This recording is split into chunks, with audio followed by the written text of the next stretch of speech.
네, 몇 개가 스포일러가 나가버렸네요. 예, 저는 샌프란시스코에 소재한 진가라는 게임 회사에서 광고팀 엔지니어로 근무하고 있는 서준용이라고 합니다.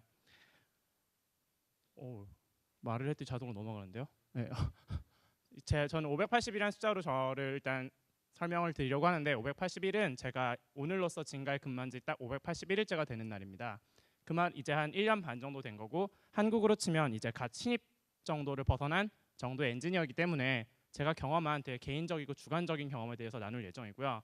물론 회사의 의견이나 그런 걸 전혀 대변하지 않고 제 주관적인 걸 나눌 테니까 알아서 걸러 들으시고 옳은 것이 있고 틀린 것이 있을 수도 있겠지만 그냥 여러 가지 경험 중에 하나로 생각하고 받아들여 주셨으면 좋겠어요. 제가 먼저 꼽아본 것 중에 제일 궁금해하실 거는 영어 되게 궁금해하실 것 같아요. 엔지니어로서 일하는데 영어가 얼마나 크리티컬한가. 사실 저는 또 지나갔대. 네, 그 저는 미국에서 한국에서 학부까지 마치고 미국에서 석사를 받은 다음에 취업을 했는데 이미 대학원 때 갔을 때가 사실 저는 세 번째 미국에 간 거였어요. 기회가 좋아서 중학교 때도 1년 정도 체류할 수 있었고 대학교 때도 어학연수로 5개월 정도 미국에 체류할 일이 있었어서 대학원 때 이미 세 번째였는데 그럼에도 불구하고 지금 여전히 저에겐 영어는 굉장히 힘든 존재고 조그만 글씨 보이실까요? 난 아마 평생 안 될 거야. 한계가 있다고 저는 생각을 해요. 근데 그 한계를 극복할 수 있는 것도 있겠지만 몇 가지 에피소드를 들려드리자면 제가 회의에 들어갔는데 이제 회의를 하고 있었어요. 이제 뭐 무슨 프로덕트나 피처를 더 만들자. 그래서 근데 우리는 그럼 이번 프로덕트를 딱 MVP로 만들어 놓고 일을 진행을 해보자 그러는 거였고 속으로 와 역시 천조국의 좋은 회사는 다르구나. 뭐든지 킹왕짱으로 만드는구나.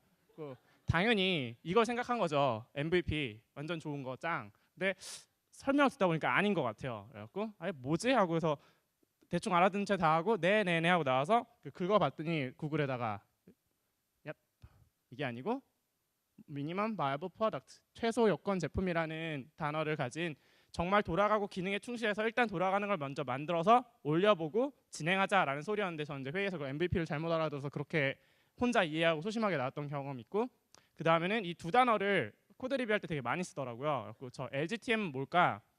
샌프란시스코는 굉장히 성적인 소수자들에 대한 배려와 뭐 그런 게 넘쳐나는 도시라서 그거 연관된 단어보다 더 난가 보다라고 생각했는데 알고 보니까 이건 looks good to me. 저희 회사에서는 코드를 리뷰를 됐고 리뷰가 완료됐기 때문에 이거를 프로덕션에 올려보내도 된다라는 시그널을 주는 거의 약자였고요. G2G도 저는 무슨 이거 이모티콘인 줄 알았어요. 네.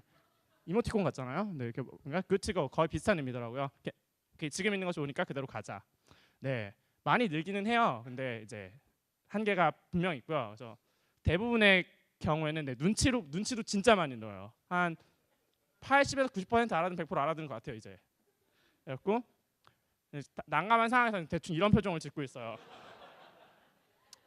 예, 그렇다고 제가 미국에 이제 한국에서 모든 걸 맞추기 위해 바로 넘어온 케이스도 아니고 제 소개 간단하게 하자면 저는 서강대학교에서 컴퓨터공학을 전공해서 2011년 2월에 졸업을 했고요. 그다음에 저는 미국의 한국 엔지니어들이 미국으로 넘어오는 그런 몇 가지 길 중에 가장 아마 흔한 길이라고 할 수 있는 미국에서 석사를 받고 취업을 했는데 자세하게 설명은 못 드리겠지만 저는 석사 1년 만에 받았고요. 제가 받은 석사 프로그램의 경우에는 논문을 쓰지 않는 대신 수업을 엄청나게 많이 듣고 1년 내에 석사를 받는 과정이었어요. 미국으로 취업을 생각하시는 분들은 한번 좀 찾아보셨으면 좋은 과정들이고요. 그 이전에는 저는 이거 흔들면 넘어가는구나. 그 이전에 저는 고원기술에서 산업기능요원으로 복무를 했고 그다음에 삼성 소프트웨어 멤버십과 2개의 작은 스타트업에 잠깐씩 근무를 했었습니다. 제가 그리고 그 다음에 궁금해하실 거라고 생각되는 건 대우나 연봉 같은 거 어떨까요? 이제 좋은 쪽의 이야기나 진짜로 궁금해하실 만한 내용은 뒤에 있을 문화 관련 섹션에서 커버를 할 텐데요. 실리콘밸리나 캘리포니아 지역에서의 연봉에서 함정을 하나만 알려드리고 지나가려고 해요. 이게 제가 받는 돈을 어디다 쓰는지를 실제로 표를 그린 건데요. 35% 텍스 보이시죠? 예, 제가 10,000원을 벌면 일단 3,500원이 세금으로 나간다 6,500원이 들어와요. 근데 미국의 특성상 주에 세금이 있는 데가 있고 없는 데가 있고 도시별로도 세금을 내는 곳도 있고 이게 좀 많이 달라서 샌프란시스코랑 실리콘밸리 지역은 거의 세금을 가장 많이 낸다고 봐도 무방할 정도의 도시이기 때문에 절대적인 숫자가 높을 수는 있습니다. 근데 여기에 이런 큰 함정이 있고요. 아까 앞에서 다른 분들이 많이 말씀해 줬었는데 월세가 굉장히 비싸요. 저 같은 경우는 제 월급의 27%가 집세로 나가는데 집세도 이제 주거의 형태에 따라 다양한데 일을 하면서도 하숙처럼 이미 있는 집에 들어가서 이렇게 방 한 칸 얻었을 수도 있고 친구들과 룸메를 할 수도 있고 룸메를 할 때도 내 화장실이 따로 있을 것인가 화장실도 공유할 것인가 룸메는 몇 명이나 있을 것인가 지역은 어디에 있을 것인가 혼자 살 건가 혼자 살 거면 원룸에서 살 건가 그래도 베드룸이 하나 있는 데서 살 건가 이거에 따라서 이게 이렇게 왔다 갔다 해요. 저는 다행히 아직 그 혼자 살고 있긴 한데 그냥 원룸에서 살고 있고 그래서 어느 정도 잡고 있는데 30% 넘어가시는 분들도 되게 많아요. 예, 이게 함정이었고요. 이게 베이에리아 지역에 있는 소프트웨어들의 가장 전형적인 모습이라고 해요. 대부분 남자고요. 70%. 네, 대부분 고연봉자지만 85%가 그 자기 집을 갖고 있는 것이 아니라 이렇게 월세를 내면서 살아간다고 하고요. 예, 애가 대부분 없다는 거는 대부분 싱글이거나 결혼했더라도 아직 애를 가지기 이전에 분들이 샌프란시스코에 있는 되게 전형적인 소프트웨어 엔지니어라고 해요. 제 회사 소개를 잠깐 드리려고 하는데 저희 회사는 이름은 진가고요. 게임 업계에 있는데 저희 회사 직접 소개드리는 것보다 저희가 어떤 인더스트리 내에 있는지를 그림으로 보여드리는 게 나을 것 같아서 저희는 일단 소셜 네트워크 게임이라는 인더스트리에 있어요. 이게 뭐 하는 곳이냐면 저희 지금 현재 제일 잘 하고 있는 저희 프랜차이즈인 팜빌의 두 번째 버전인데 이렇게 농작물을 심고 뭐 시간이 지나서 뭐 수확을 하고 팔고 친구한테 도움을 요청하면 친구 와서 뭐 밭 가는 거 도와주고 뭐 농작물이 말랐으면 이렇게 물 주고 가고 이런 유의 게임을 소셜 네트워크 게임 범주 안에 들어가는 게임인데 현재 저희 2014년 1분기 동시 접속자 수 약 2천만 명 정도 하고 있는 게임이고요. 그게 웹에서 페이스북 기반으로 돌아간다고 하면 저희는 또 모바일에서는 이거는 Draw Something 2라고 한국에서는 유사한 게임이 아마 있을 거예요. 내가 그린 그런 게임이 있는데 그거와 굉장히 유사하게 어떤 단어가 나오면 그림을 그려서 친구에게 보내주고 친구가 그걸 맞추고 친구도 그림을 그려서 제게 주면 맞추는 이런 모바일 게임이 지금 현재 저희는 20개 넘게 또 모바일 위에서 올라가 있는 게임들이 많이 있습니다. 저희 회사는 데이터의 분석과 빠른 대응이 굉장히 중요한 회사인데요. 왜냐하면 저희 업계의 특성 중에 하나가 이게 오른쪽이 그 게임기가 있어서 게임기로 하는 게임기의 평균적인 게이머라고 하면 30대 후반의 남성분이시고요. 저희 소셜 네트워크 게임의 경우는 평균 40대 여성분들이세요. 그래서 그 고객들의 눈높이와 요구 사항에 맞춰서 대응하는 게 굉장히 중요한데 저희 그리고 이쪽 업계의 매출의 한 60% 정도는 게임 내에 있는 아이템 같은 버추얼 굿을 팔아서 매출이 나오고 20% 정도는 광고에서 나머지 20%는 저런 좀 다른 쪽에서 매출이 나옵니다. 그래서 아까 제가 삽질했던 그 MVP 이게 되게 중요한데요. 저희 회사의 경우엔 이런 식으로 피처나 게임도 그렇고 대부분의 기능을 추가할 때 이런 식으로 들어갑니다. 처음에 MVP 버전을 올려요. 그래서 저희가 제일 강조하는 어디 갔니? 네, 트래킹을 해서 유저가 지금 이 피처에 대해 어떻게 대응을 하고 있는지 자료를 모아서 자료를 쌓아놓은 다음에 그럼 저희는 분석가들 어널리스트들이 엄청 분석을 해요. 뭐가 문제일 수 있고 뭐가 문제일 수 있고 어떻게 하면 잘할 수 있겠다. 그래서 새로운 그 해결책을 제시해서 구현을 하고 A/B 테스팅이라고 해서 통제 집단과 저희가 실험 집단을 나눠서 테스팅을 해서 특정 기간이 지난 다음에 그 중에 제일 잘하고 퍼포먼스가 좋은 애들을 전체 게임에 확장하는 식으로 그러면 좀 더 좋은 게임과 좀 더 피처가 되는 좀 더 좋은 피처가 나오는 이런 거를 굉장히 빠른 속도로 반복하면서 저희는 성장을 하고 고객의 요구사항을 받아들이고 반영하고 있습니다. 저희 회사의 매출 그래프인데요. 네, 이렇게 급속적인 성장을 했었던 회사고 저희는 초반에 페이스북 위에서 돌아가는 게임으로 굉장히 큰 성공을 거둔 회사라서 페이스북의 성장과도 굉장히 맞물려서 이렇게 컸습니다. 이게 어느 정도냐면 지금 이게 하나로 치면 2천억, 3천억 이런 건데 연매출이 아니고 이게 분기별 매출이기 때문에 2009년에 1,200억 정도 매출 내던 회사에서 제일 잘 나가던 2012년에 1조 3천억을 내는 회사로 성장하였습니다. 네, 저희 회사 얘기는 이 정도까지 마치고요. 그다음에 저희 광고팀, 제가 있는 팀 소개를 간단히 하면 진가라는 조직 내에 저는 게임팀에 있지 않고 광고팀에 있기 때문에 다른 게임팀들을 서포트하는 중앙 조직이 있어요. 센트럴 테크 조직에서 그 중에서도 광고를 담당하는 광고 조직 내에 크로스 프로모션이라고 해서 저희가 기존에 갖고 있는 유저들에게 저희 새로운 게임이 나오면 알려서 저희 게임을 인스톨하게 유도하는 일을 합니다. 가장 중요한 거는 제가 방금 말씀드린 유저 애퀴지션이라고 해서 새로운 유저들, 기존 유저들을 다른 게임을 끌어들이는 일을 하고요. 모바일의 경우에는 A라는 게임이 나왔을 때 저희 기존에 1억 명이 넘는 유저들에게 이 게임이 나왔어 라고 게임 내 광고를 통해 알리고 그래서 빠른 단시간 내에 많은 인스톨을 끌어내서 구글 플레이나 애플 스토어에 빨리 올리는 일을 담당하고 있습니다. 예, 이거는 제가 개인적으로 쓰는 툴들인데요. 툴의 경우는 저희 회사는 되게 툴에 관대하다고 하나 자유로워요. 개발자 자신이 가장 편안하게 잘 쓸 수 있는 툴을 쓰면 돼서 저는 텍스트 에디팅은 서블라임 텍스트를 많이 쓰고 데이터베이스 볼 일이 있으면 터미널로 들어가기도 하지만 DB 비주얼라이저로 보고 뭐 iOS는 어쩔 수 없이 엑스코드를 쓰고 서버 사이드 다룰 때 인텔리제이를 쓰고 제가 개발하고 있는 모바일에서 서버 리퀘스트 들어가고 나가는 걸 볼 때는 찰스 프록시라는 프로그램을 쓰고 아까 호연 형이 소개해 주셨지만 젠킷을 써서 대부분의 크론 잡들을 자동화하고 모니터링하는 시스템을 갖추고 있습니다.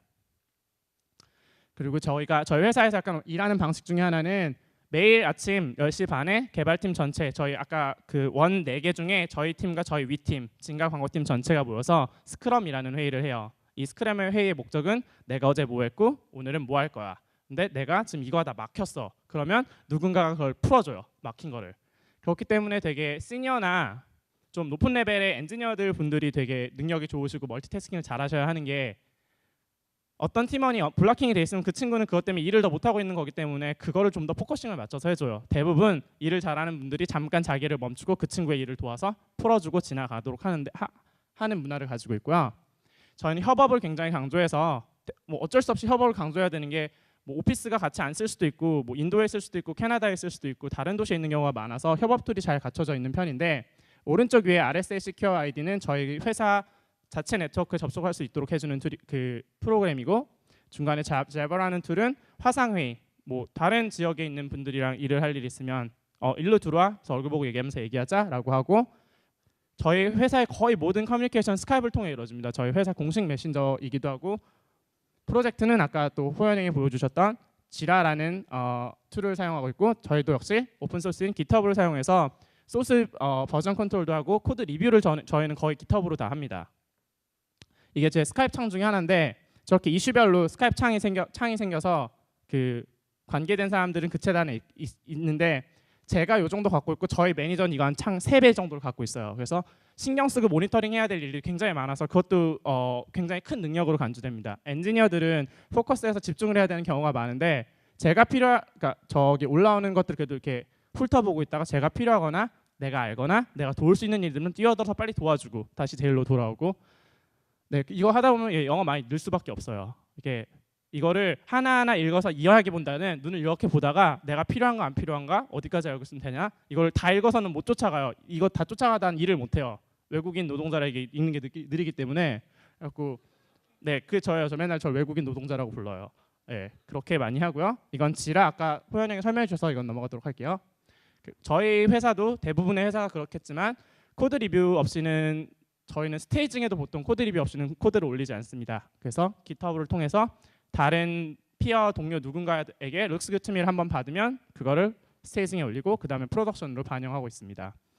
저희 회사에서는 지식을 나누고 공유하는 문화가 좀 있어서 엔지니어들 사이에서도 어떤 뭐 저희 예를 들면 이번에 데이터 분석 툴이 스플렁크라는 툴을 굉장히 오래 쓰고 있었는데 제가 뭐 일정 몇몇 구문을 통해서 쓰는 법만 알고 있지 펀더멘털을 모르고 있었는데 점심 때 스플렁크 강의가 있다고 올 사람을 오라고 하더라고요. 그래서 점심 때 먹을 거 들고 갔더니 어떤 친구 하나가 강의를 하고 이렇게 들어도 오고 화상회의로도 들어오고 강의를 하는데 이 친구가 강의를 한다기보다는 나는 이렇게 쓰고 이럴 때 쓰니까 이렇게 좋더라. 여기 이런 거 추가하면 이런 것도 볼 수 있다 라고 하니까 어느 친구가 야 그거 할 때 요거 넣으면 더 좋아 이렇게 하면서 서로 아는 걸 나누는 자리가 되는 거예요. 이 친구가 강연을 한다기보다는 내가 해본 거 이건 또 왜 지나가니 또 네.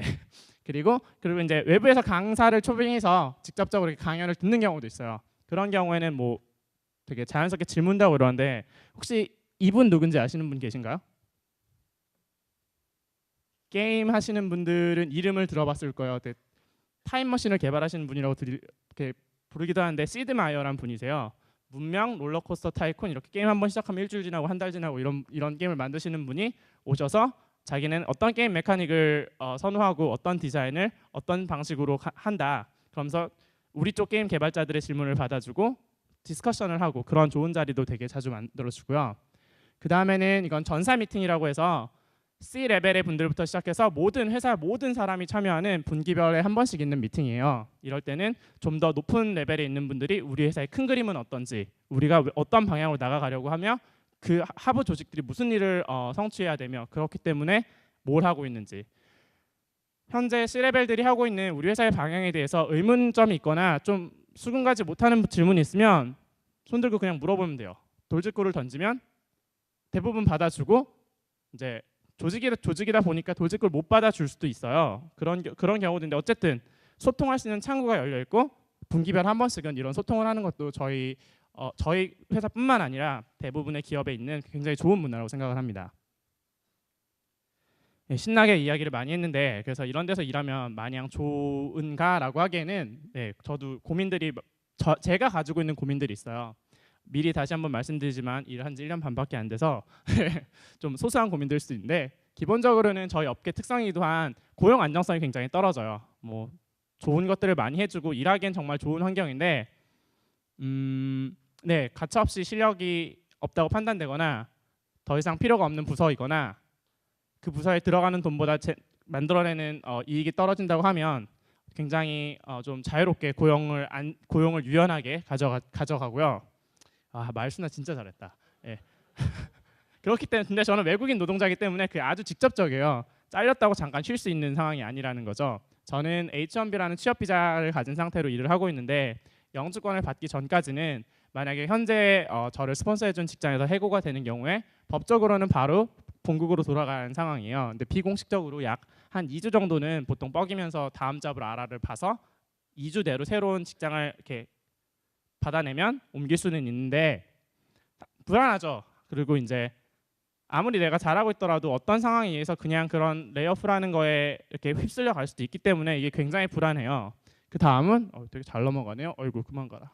네, 되게 약간 향수병 비슷하게 외국인 노동자니까 되게 외로워요. 혼자 있고 학교라는 저 같은 경우에는 세 가지가 겹쳐 있는 것 같아요. 저 같은 경우에는 거의 학교에 있다가 처음으로 직장을 잡은 곳이 이곳이었고 그리고 이제 20대에서 30대로 넘어가면서 친구들의 이게 왕창 바뀌었고 그리고 제가 이제 미국으로 넘어오면서 제 모든 사람들은 한국에 있어서 이런 치킨 같은 게 매우 그립고 이런데 궁극적으로 그리운 건 이런 맛있는 치킨도 그립긴 하지만 제 사람과 내 친구들, 내 사람들과 이렇게 소소하게 대화하는 거 치맥을 먹자고 만난다기보다는 만나서 이런저런 얘기하고 서로 뭐 하고 지내는지 이런 소소한 게 그렇게 중요하다고 전 중요하지 몰랐는데 석사 때 미국에 와서 한번 느끼고 그래도 그때는 다행히 좋은 분들 많이 계셔서 같이 잘 지냈었는데 이쪽으로 넘어오니까 이런 것도 되게 큰 문제더라고요. 그리고 그 다음에 이제 문화와 이런 장벽에 따른 적응하는 데 또 조금 문제가 있어서 제 성격이 되게 크게 두 가지로 나뉘더라고요.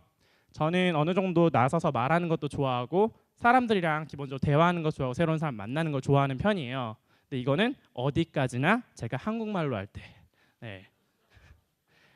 스탠드업해서 이렇게 네트워킹 하는 자리가 많고 되게 기회가 많아요. 도시에 있으니까 그런 이벤트도 많고 그런데 영어를 주로 써야 되는 자리에 제가 가면 되게 샤이한 아시안 남자애가 돼 있더라고요. 이렇게 막 고개만 끄덕끄덕거리고 나도 그거 좋아해. 그거 맛있더라. 약간 이렇게 대화가 덜 이어지는 거예요. 그리고 네, 이 뒤에 거 왜 나와? 네, 스포일러가 자꾸 되네요. 네, 그래서 성격이 두 가지로 나뉘는 것도 이제는 좀 적응을 했어요. 나는 영어를 써야 되는 자리가 나라는 사람이 이렇게 변화하고 이렇게 반응하고 이렇게 행동하는구나. 한국인 분들을 만나면 이런 행동 패턴을 보이는구나 라는 걸 깨닫게 되었고요. 네, 이미 봤지만 아주 사소한 문제가 하나 더 있어요. 이런 사업이 가능할 정도로 이 사업의 개요는 그겁니다. 뉴욕에 있는 데이트 정년기에 있는 뉴욕 흥분해서 말이 꼬이네요. 뉴욕에는 데이팅 정년기에 있는 여성분들이 과잉으로 넘치는데 샌프란에는 데이트 정년기에 있는 남자들이 과잉으로 넘치기 때문에 서로 날아가서 만나게 해주자. 네, 이런 말도 안 되는 고민 때문에 참 그것도 되게 외롭고 힘들어요. 왜 이렇게 자꾸 계속 넘어갈까요? 어쨌든 올 때까지 왔으니까 제가 그래서 드리고 싶은 말은 실리콘밸리에서 소프트웨어 엔지니어로 일한다는 건 좋은 것들이 있지만 좋은 것들만 있지는 않아요. 그렇기 때문에 그냥 제가 말씀드린 저한테는 고민이라고 말씀드릴 수 있는 것들이 난 저런 거 괜찮은데 하시는 분은 완전 좋은 거고요. 문화나 컬처가 바뀐다는 건 적응하는데 어느 정도 시간과 그 인내 같은 게 필요한 일이기 때문에 그만 넘어가. 네, 그런 걸 좀 아셨으면 좋겠고 외국인 노동자로서의 삶은 사는 것 자체가 살아가는 과정이에요. 그래서 뭐 미국에서 한국으로 소포 보낼 때 한국에서 그냥 우체국 띠띠 가서 딱 소포 던져주고 보내주세요 하면 되는데 생각하고 가요. 뭘 어떻게 해야 되고 어떻게 해서 어떻게 하고 얘가 뭐라고 물어보면 뭐라고 대답해야지 이러고 가고 짜증나요. 전기세가 뭐 꼬였대요. 한국이면 그냥 전화해갖고 네네네 하면 되는데 전화 또 긴장하고 또 이러고 전화하고 이런 사소한 게 하나하나 모여서 굉장한 스트레스풀한 일이 돼요. 사는 것 자체가 살아가는 일이 돼요, 정말로. 네, 이런 거 제 조그만 경험이 아까도 말씀드렸지만 원어브 댐인 제 경험이 조금이나마 도움이 되셨으면 좋겠습니다. 감사합니다.